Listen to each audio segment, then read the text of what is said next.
Go for it. Whenever you talk, you just hit the button in front of you so it's green.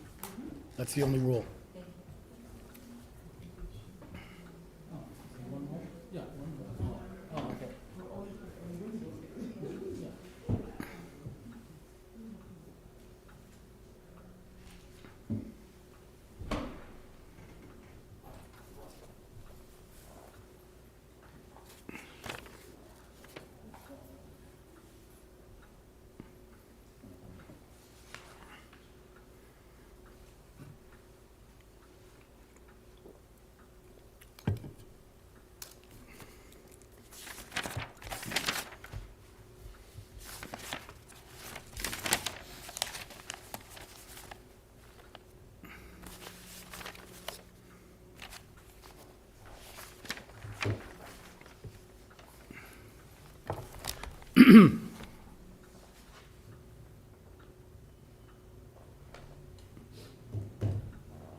What do you think about the Baltimore game?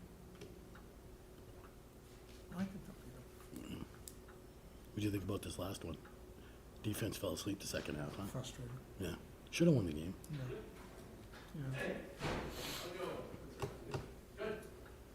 Hi, Connor. Hello, everybody. Perfect timing. Yes.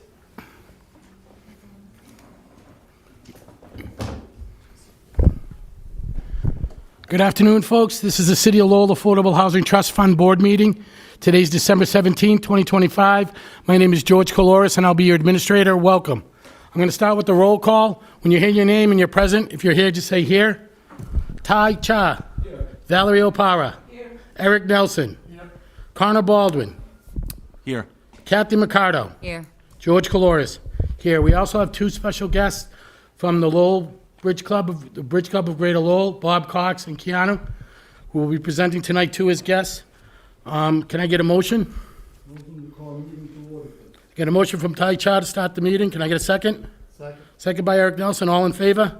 Aye. Opposed? The ayes have it. Can I get a motion to approve the minutes from the meeting from November 19, 2025? George, just before we do that, just a note, there's Yes. a typo Yes. on section 7, new business, Okay. second to last sentence. Let's make that correction. There's an extra 0 in there. Okay. Gotta grab the notes. It's fine, 0, 0, 0. Thank you for that, Eric. So we'll make a correction on number 7 of the notes before we upload them to 500,000, not 500 million. Yes. So with that correction, Great catch. Thank you, Eric. you're welcome. It's more money than we have. Appreciate it. So with that change, I'd make a motion to accept the minutes Okay, I'll make that change, and then I'll upload that to Civic Plus as amended. as amended. Thank you, folks. So all in favor to approve the minutes after we make that change? Say aye. Aye. Okay. With some continued business, we get an update. I'm going to give you an update of the CPC application that we submitted back on 12/4 for the $310,000. They're in the middle of discussions with that. We don't have an answer yet, but they will give us an answer hopefully within the next couple of weeks if we're going to add that to our fund. So I thank you folks for showing up for that meeting, for the support. Great job.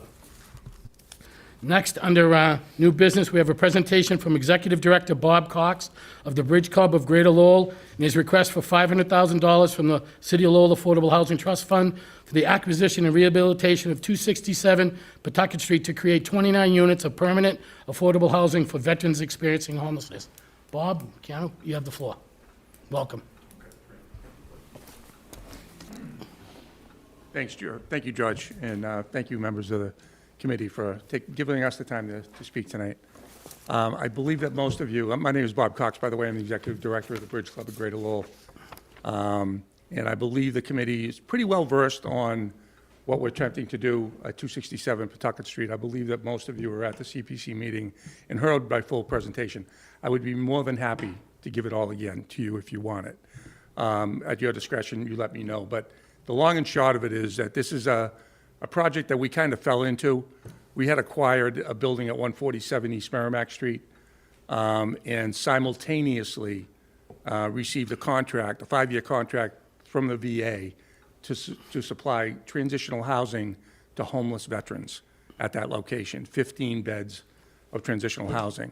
So we closed on that in May, and that was our first acquisition in the city.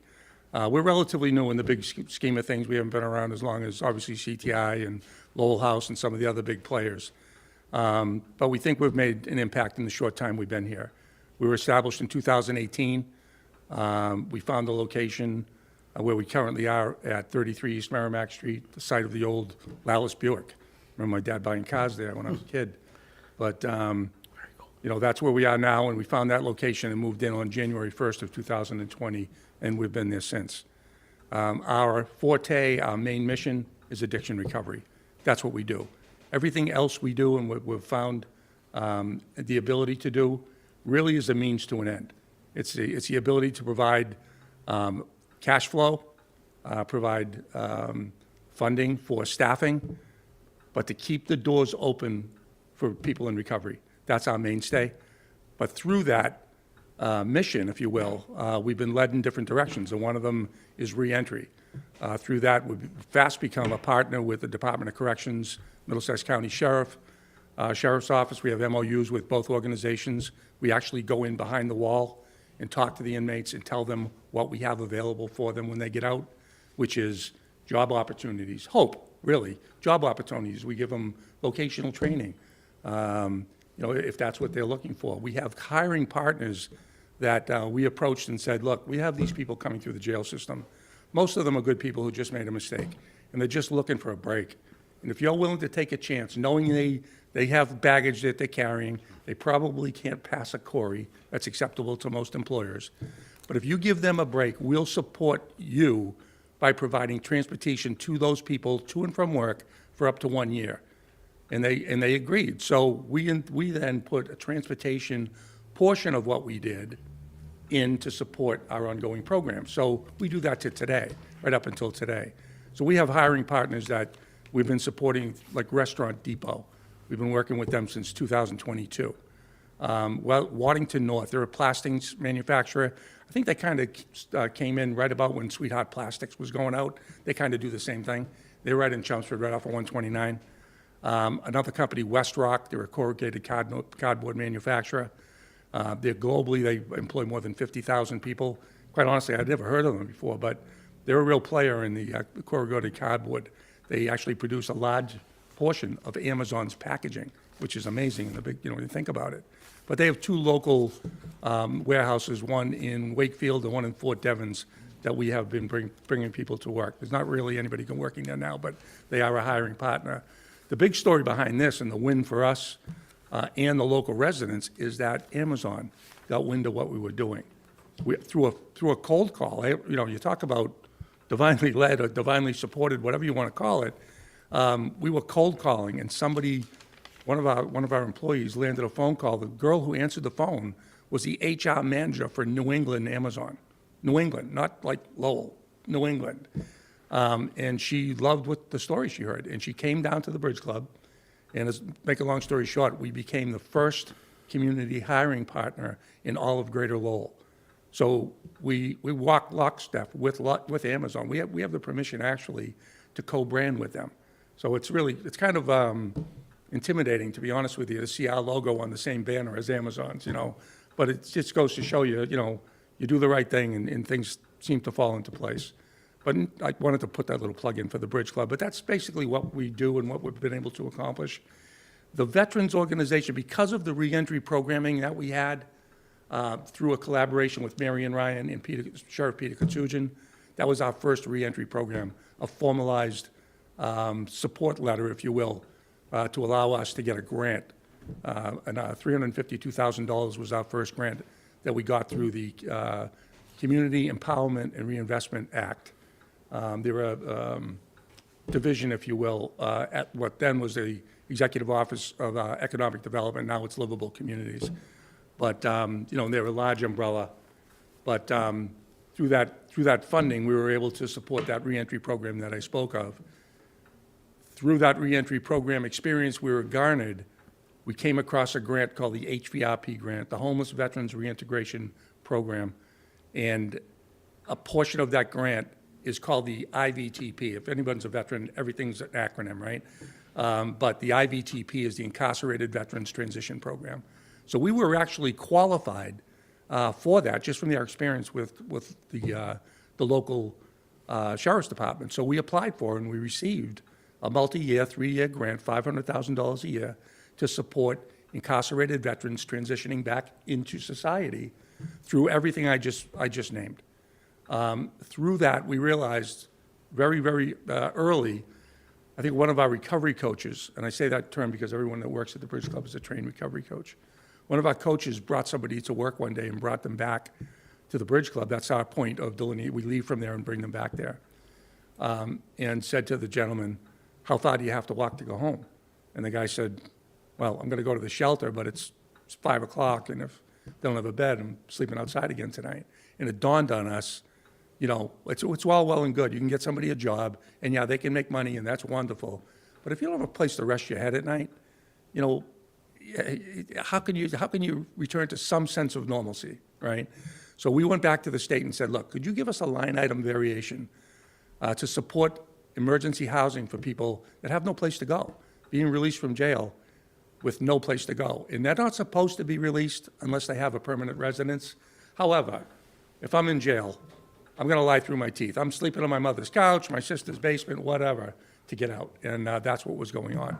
So the state allowed us to do that. So we put a housing program together where we were working lockstep with some of the sober houses. So what we were doing was either 3 months of sober housing, 3 months of market rate housing, or in the event someone had nowhere to go, we could put them in a hotel for up to 3 weeks while those folks would get a job, hopefully make other arrangements. The problem being is that people that are in jail, if you own a sober house, or especially if you own your own market rate, if you're owner occupies especially, you're not going to let somebody come in on somebody's word. You want to meet them, you want to look them in the eye. Those people can't do that while they're in jail, so it was an impossible task to hook them up with sober housing.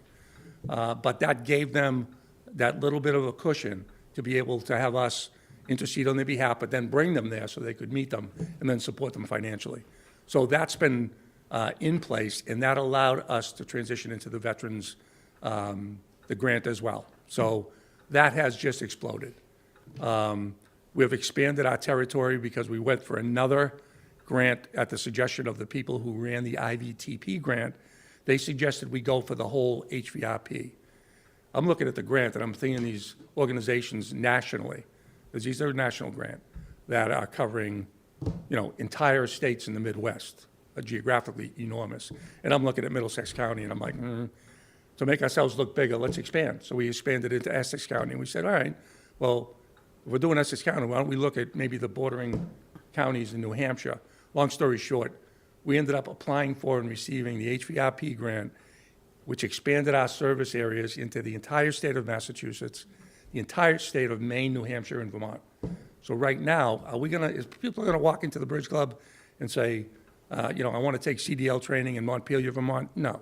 But a veteran up in Montpelier, Vermont could walk into a community college up there and say, my GI bill, all my GI insurance, all my benefits are used up. I'm facing self-pay. Do you have any scholarship money? They can call us. As long as that veteran qualifies, we can act as a fiscal sponsor and pay for that training up there. So it opens a lot of doors to veterans throughout New England, not all of New England, but the northern states in New England. And that's what brought us to the housing situation. That's how our relationship with the VA transcended into the ability to get that contract for transitional housing. They saw what we were doing. They knew we were serious about doing the right thing. And they awarded us that contract. Lo and behold, we no sooner closed on East Merrimack Street, and Bashan Hall up on 267 Pawtucket fell into our lap. Now, I was, quite frankly, I'll be honest with you, I was amazed that we were able to put a closing together for the house down there. Relatively new kid on the block, not a lot of experience in housing. But Enterprise Bank saw what we saw, the ability to do the right thing in a very unique opportunity, and they stepped up and they supported the acquisition.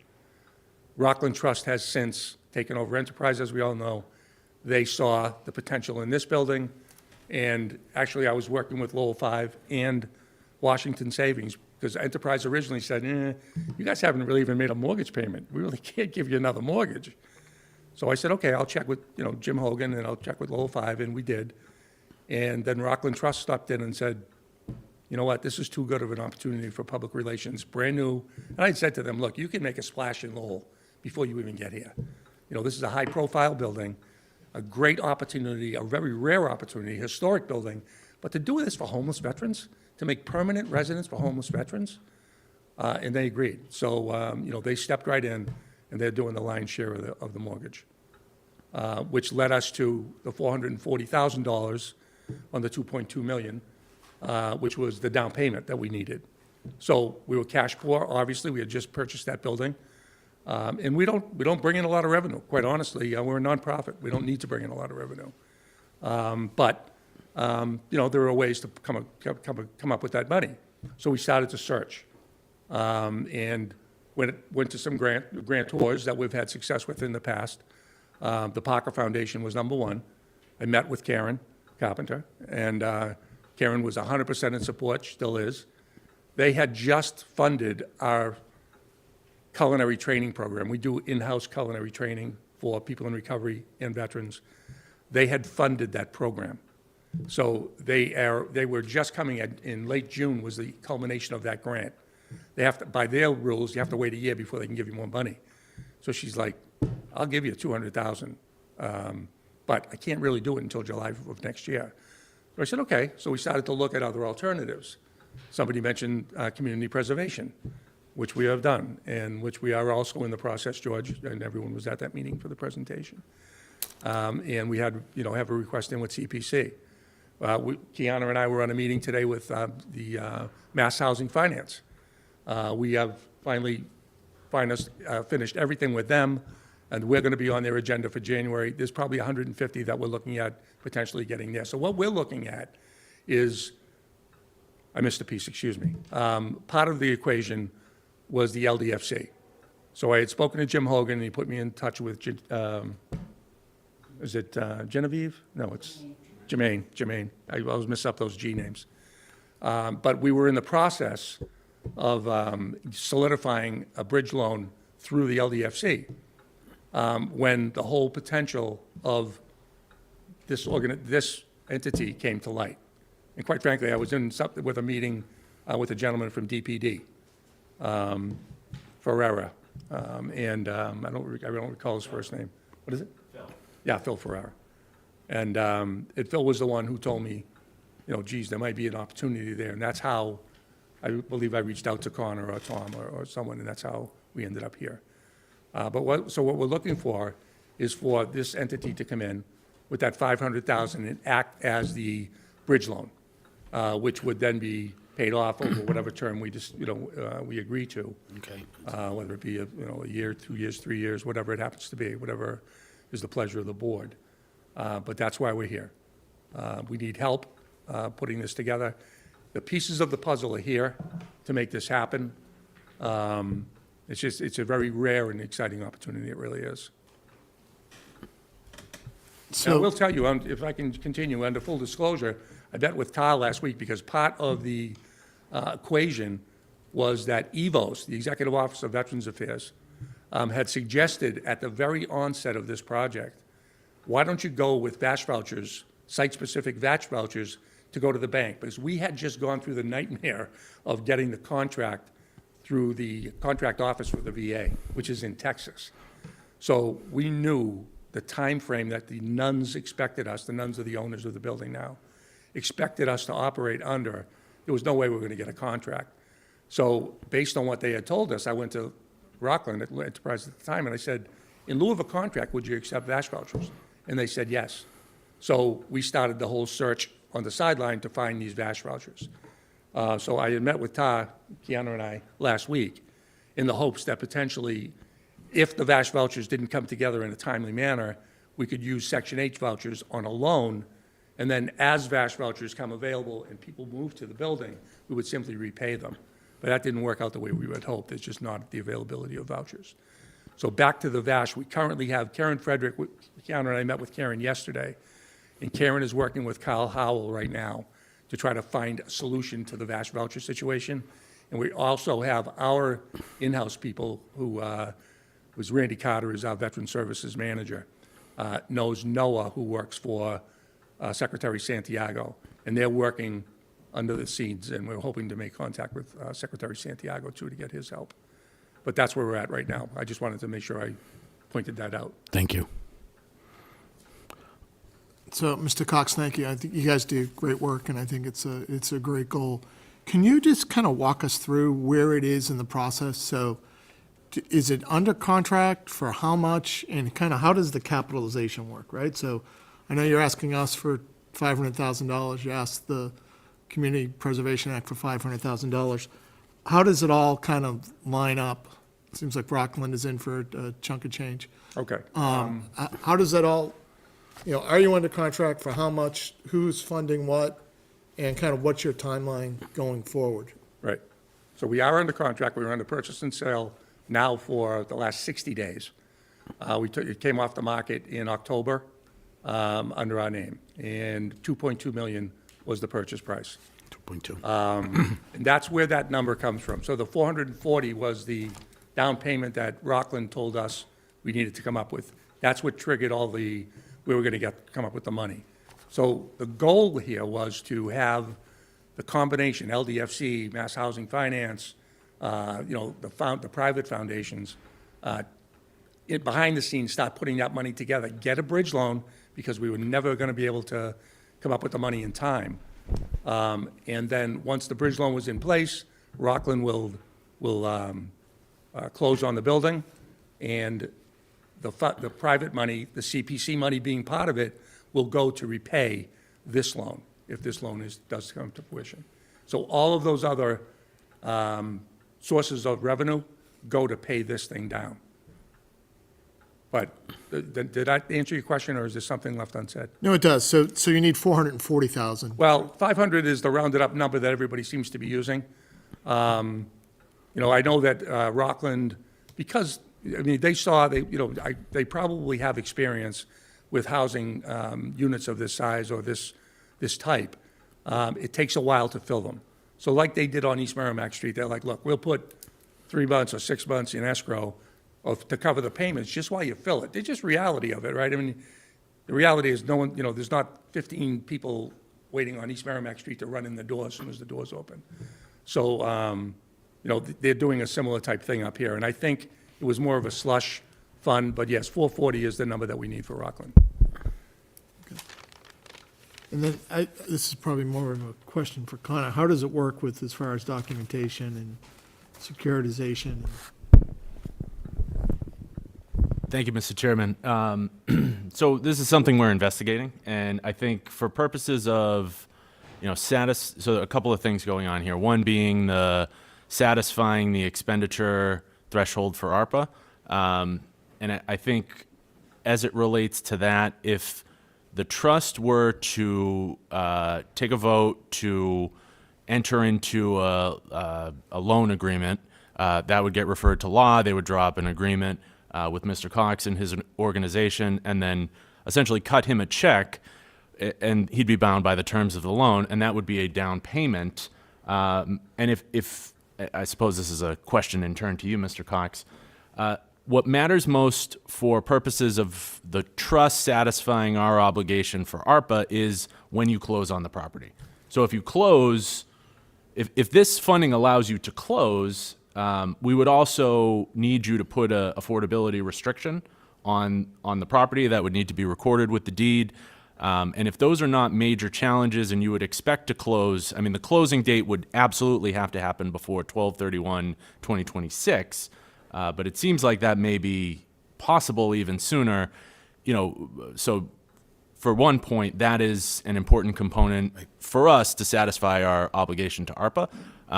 In all the conversations to date, and I know we have some outstanding questions to law, but in some conversations with them about, eligibility, et cetera, this does appear to be squarely within the eligibility criteria.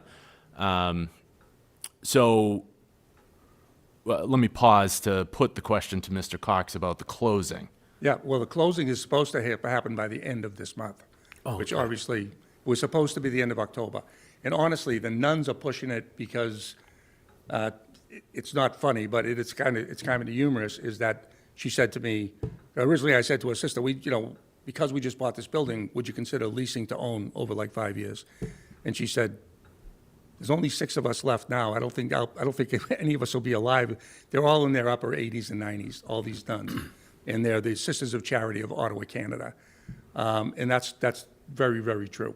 So this project has been under agreement at least 3 or 4 times that I know of, and has fallen through mostly because of zoning issues, which we don't have that. So this is a kind of a unique matchup where, there's no work to be done in the building. There's no rehab. Everything is move-in condition.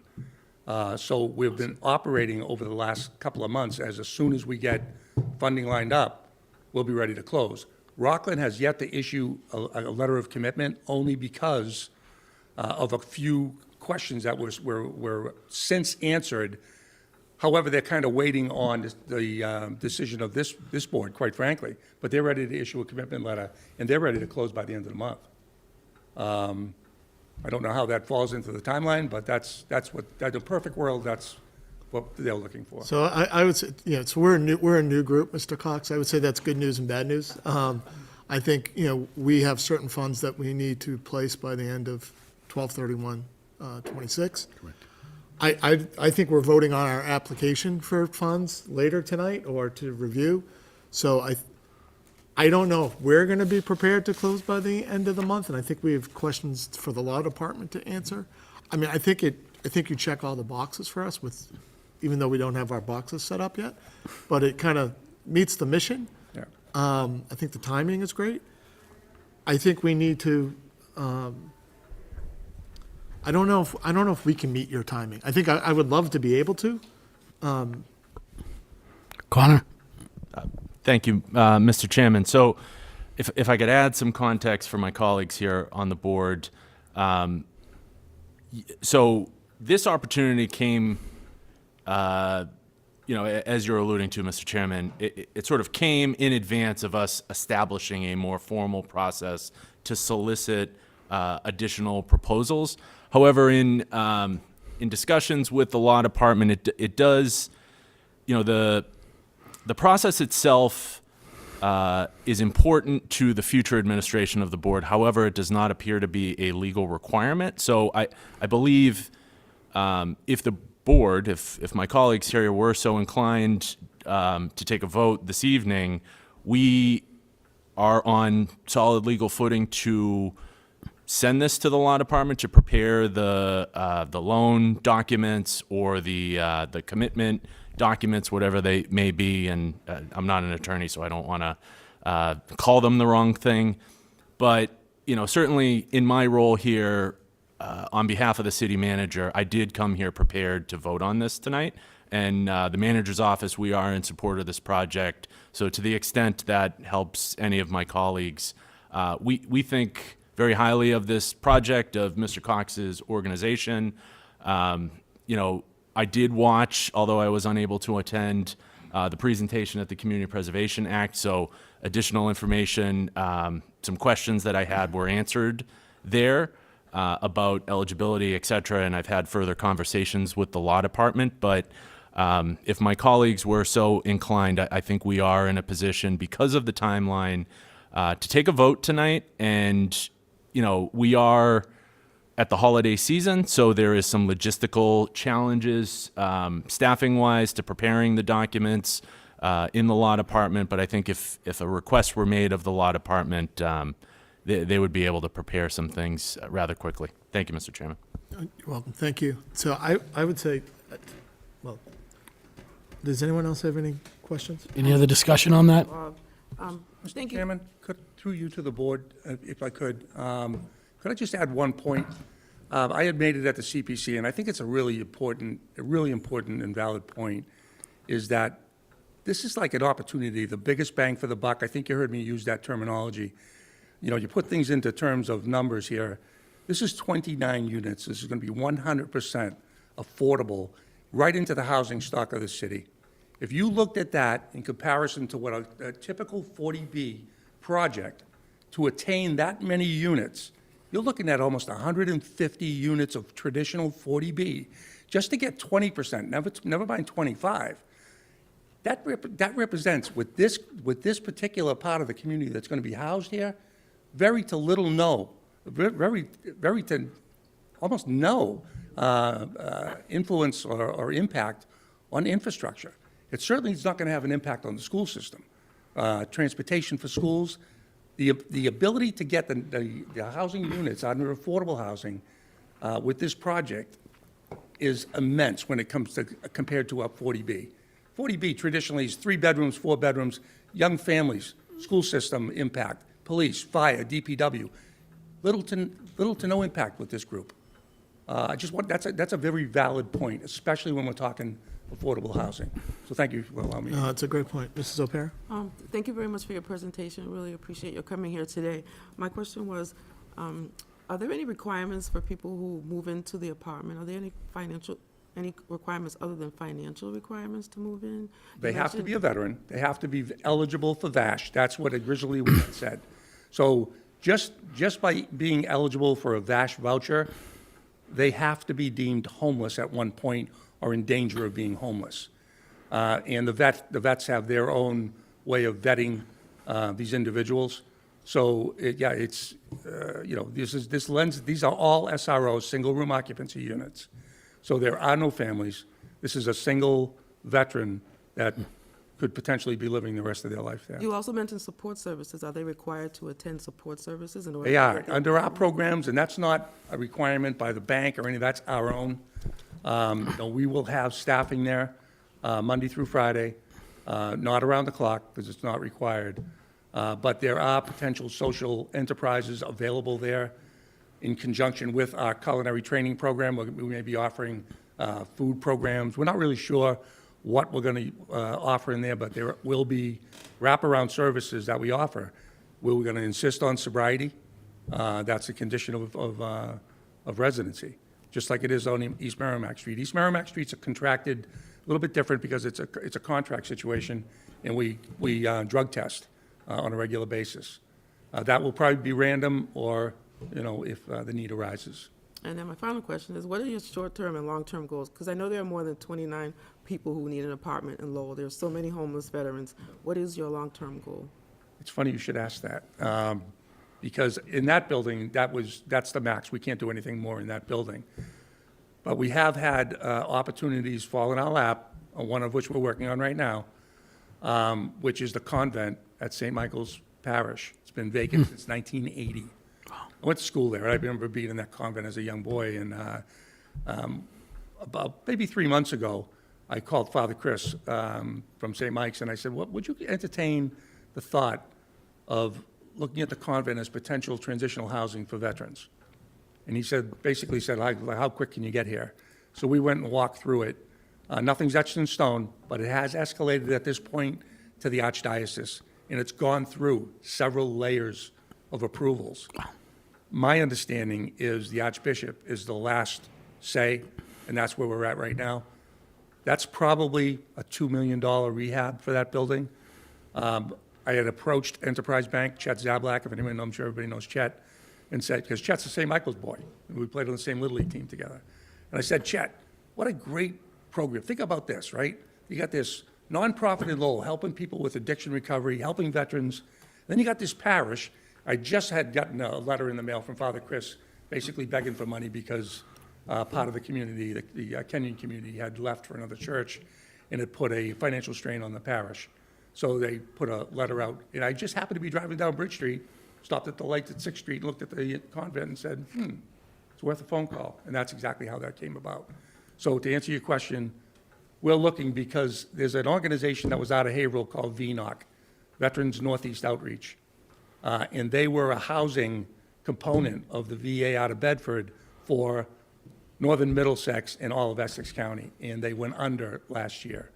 That left an availability or a vacancy of over 80 beds in the transitional housing for veterans area.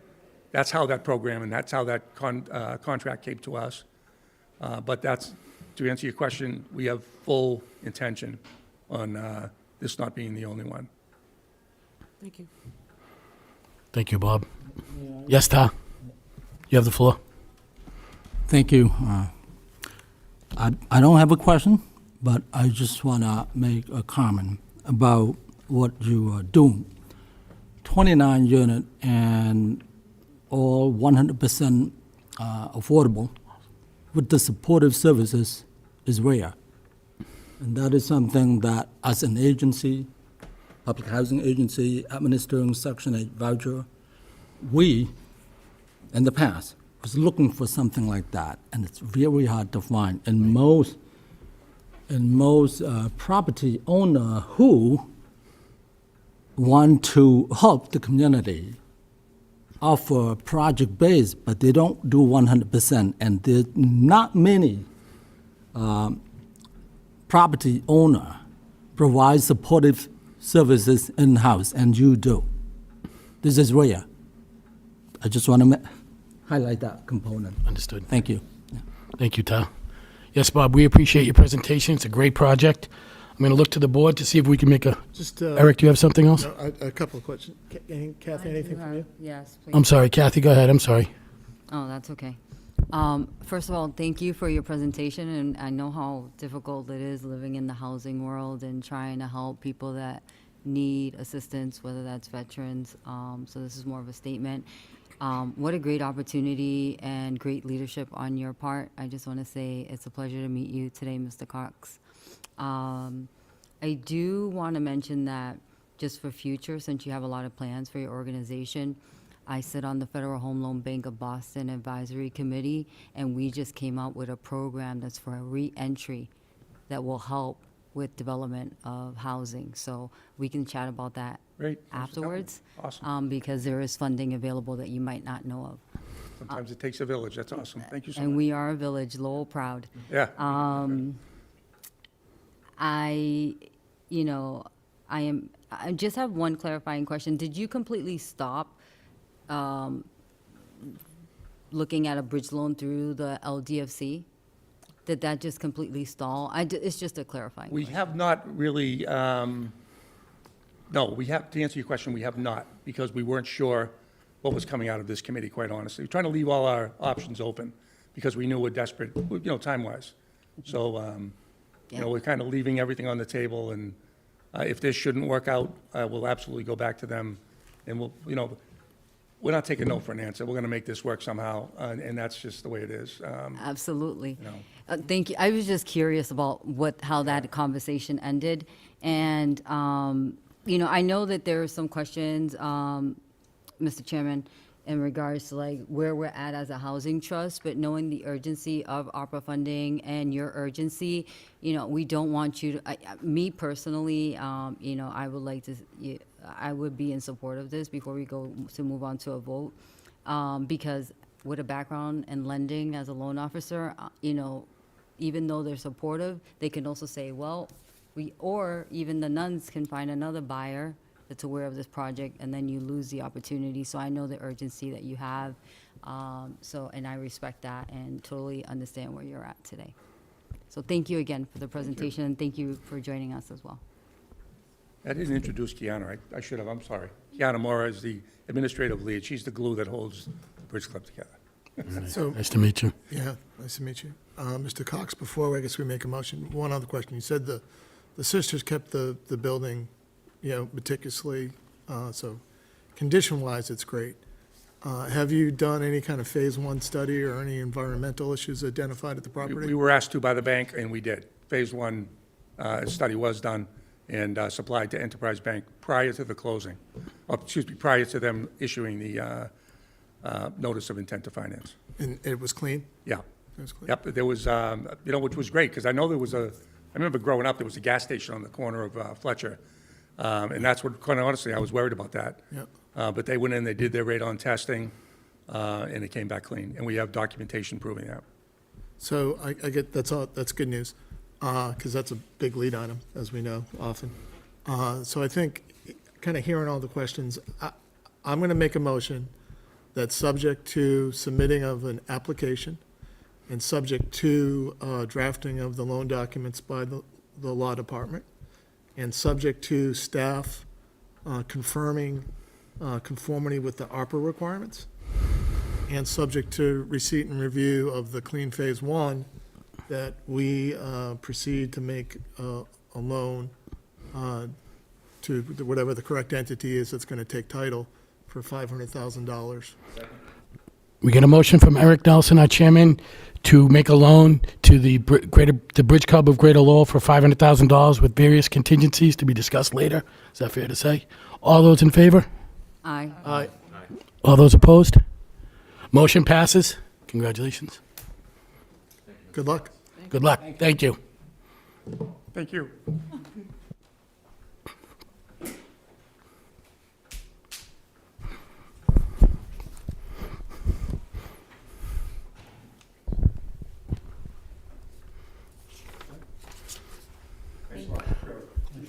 Great job. Merry Christmas. We're going to move on to some additional new business, which I want to talk about the creation of the Affordable Housing Trust funding application. I brought a copy to the meeting today. If anybody hasn't had a chance to take a look at it, if you could take a peek. I can also forward it around too so we can study it, because obviously we need to make a move and have this application ready. So I wanted folks to take a look at it. We can add or detract, whatever or how you feel about it. Any comments? So I would make a motion, George, that you circulate that electronically as soon as possible, and that the board provides any comment by the end of this week, so we can finalize it and post it online or whatever appropriate, so the. Sounds great. Such as, Got a motion from the chairman to circulate the application for comments. All those in favor? Got a second? Second. All those in favor? Aye. All those opposed? Motion passes. We'll circulate the application.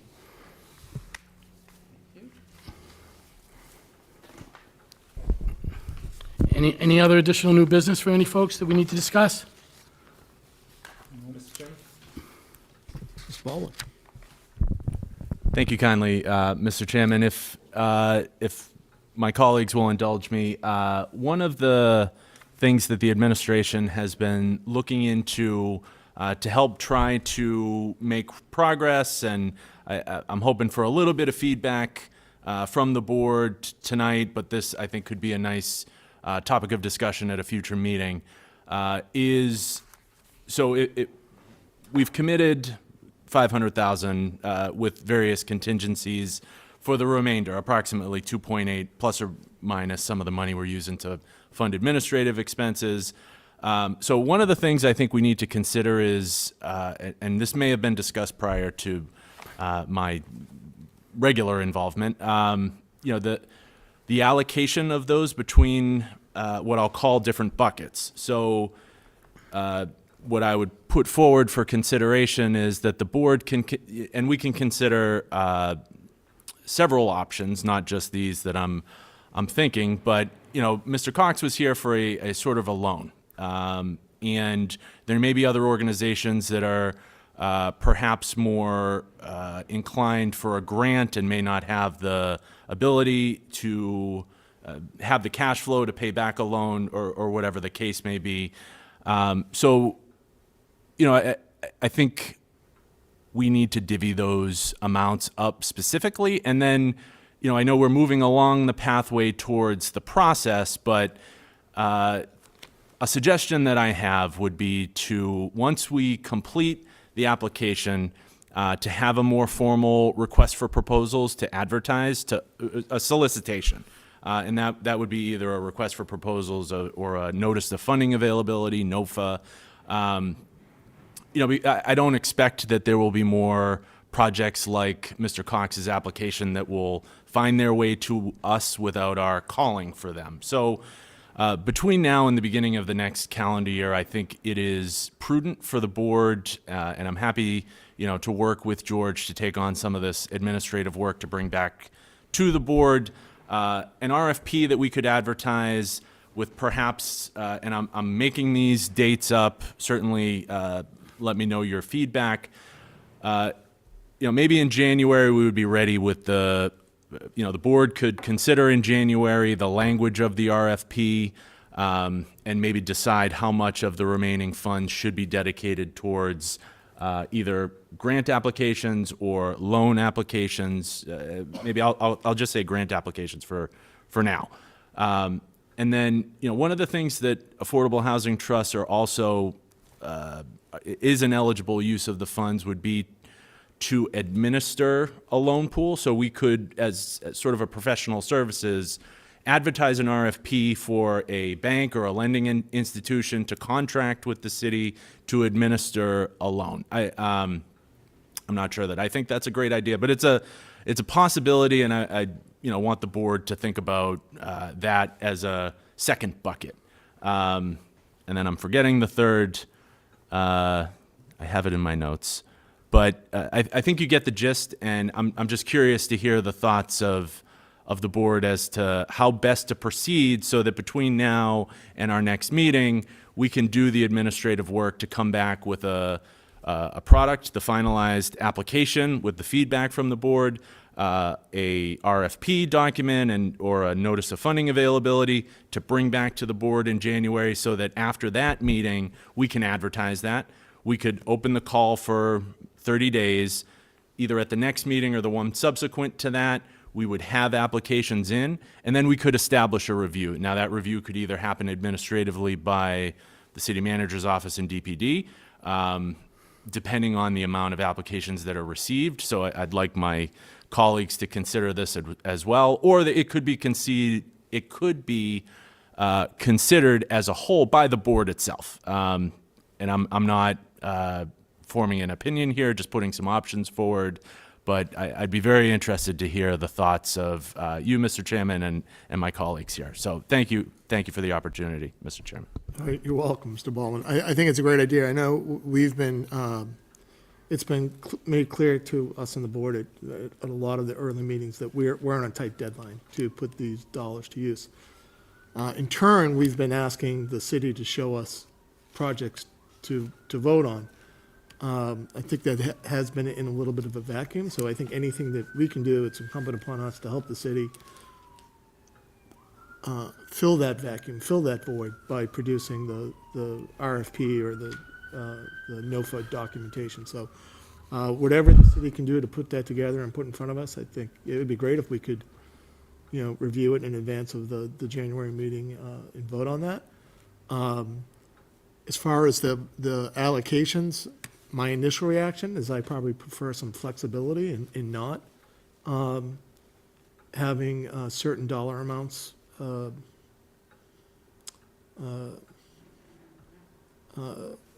set aside for certain types of projects, just because we are on a tight deadline. So I would hate to have, a certain bucket not go filled because no projects come in that satisfy that bucket, and that we can't use those dollars for something else. And I think this project tonight was a great project just because of the mission and all the boxes that it checks. But also, my initial preference, I do like the loan options, because it does help us on the self-fulfilling nature of the kind of our mission to recycle funds and keep other projects going, as opposed to grants. So. And as far as the loan servicing, or I'd have to better understand that.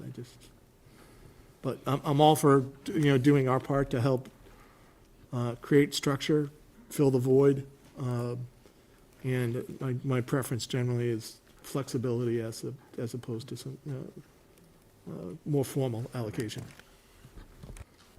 Mr. Chairman, thank you very much for that insight. And one of the reasons, you'll have to forgive me, my mind thinks very linearly and relating to 30B procurement.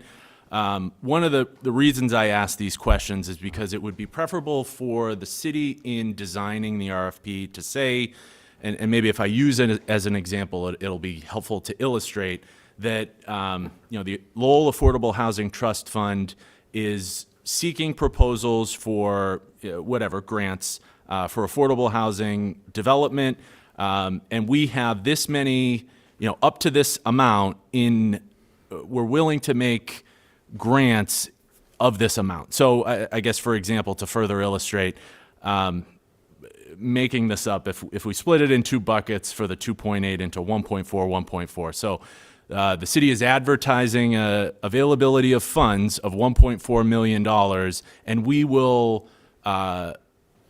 are willing to fund up to 10 grant applications at $140,000 each. And that gives applicants sort of a sense of what to apply for. Now, I don't believe that that's a requirement, and I'm not saying that it should be that way, but what could be perhaps a concern on the other end of the spectrum is that one project comes and asks for all the money. And I think, this is my personal opinion, we would like to try to affect multiple projects if possible. So it's advisable from a 30B perspective to let proposers know in advance what is the intent of the funding agency. And that's why I ask those questions, although now that I'm describing it, it feels a little awkward. But to give applicants an idea of, one, how much money we have, two, what is our intention, and this could be something, I'm having an idea, it could be based on certain criteria. So if you meet all of these criteria that we're saying makes a good project, that could make you eligible for, an amount above 140,000. I'm not sure that's even enough to really affect a project of that nature. So I'll leave the board with this, that take all those things into consideration between now and our next meeting. It would be great if we could get some public input as to this, those are some things we should be considering, because I hope within the next 1 or 2 meetings from now that we're really going to be ramping up, and we're going to have projects that we are, these meetings themselves are talking about more specific projects. And so if we can be sort of methodical now into what we want to see, when we get there, we're not, trying to divvy up the funds at that time. So I hope that provides some further clarification. Thank you. No, it's helpful, and give some context. The only thing I would ask on the process going forward, as far as who's doing what, and as far as the review of the submitted applications goes, I would ask the city and staff, the appropriate staff, to review them in advance. It would be helpful for us that the only ones that come to us are those that are OPER eligible, right? I wouldn't want something to come to us and then all of a sudden we think it's a great project, and then a month later, 2 months later, we find out it's not OPER eligible, and then we're like, and then we have this bucket of money that's not going to get used. The administration would be more than happy to, I'll call it pre-qualify some of these applications so that the board is only seeing ones that have been vetted. I think that is an excellent suggestion and something that makes a lot of sense. Thank you. I just want to make a comment with regard to the limit of amount of funding based on the increasing cost of construction infrastructure now, and when we're talking about upper funding, it also require affordability restriction. on that. And income limit, everything else come into to play.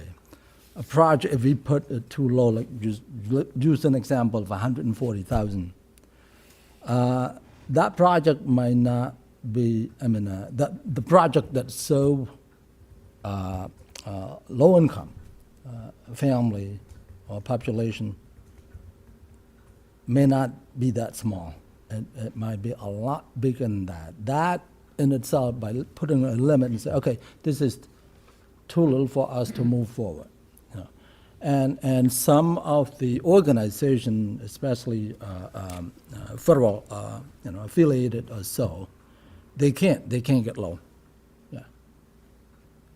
They're not the entity that can, acquire loan from the bank or from any entity like this. Yeah. So I just want to make a comment about that. And it would just push them aside for not going for. So putting a limit. Yeah. While that organization, well, of course, would fully qualify and meet all criteria because they use federal funding or the state funding. And some nonprofit organization possess that ability to meet that criteria too. But they won't have the ability to repay. So, thank you. Thank you, Tal. Any other discussion, folks? Anyone? Okay, our schedule for the next meeting would be January 21st, 2025. I'm sorry, 2026, I'll make that correction. Sorry, folks. Next meeting's January 21st, 2026. Sorry about that mistake. I need a motion to adjourn. I'll make a motion to adjourn. Get a motion to adjourn by Eric Nelson, second by Tai Cha. All in favor? Aye. Opposed? Meeting adjourned. Thank you, folks.